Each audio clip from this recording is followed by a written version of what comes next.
Un mouvement de panique et des tirs. La scène d'une violence inouïe est filmée par un enfant à la sortie du collège. L'homme abattu par la police était armé d'une machette, une lame de plusieurs dizaines de centimètres. J'ai entendu des coups de feu, je suis venu et j'ai juste vu ça, j'ai vu plein de policiers et j'ai eu peur, je me suis dit à quoi et tout. Et je suis venu et j'ai vu ça. Il est 17h lorsque la police intervient après le signalement d'une mère inquiète. Il y a les sommations, mais l'homme se montre menaçant. Le mari d'une mère de famille assiste à l'échange.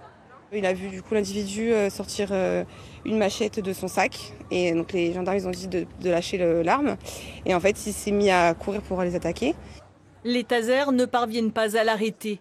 Les agents utilisent alors leurs armes, 6 tirs dans les jambes, l'homme s'écroule. Les secours ne parviendront pas à le réanimer. L'individu était soudanais, un SDF de 30 ans que les habitants connaissaient.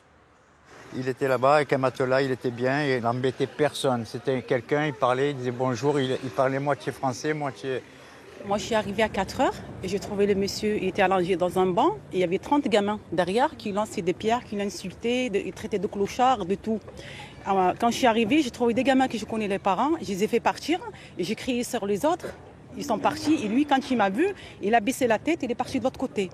2 enquêtes ont été ouvertes, l'une contre le SDF pour violence avec arme, l'autre sur les circonstances de l'utilisation des armes à feu par la police. Elle sera menée par l'IGPN de Marseille.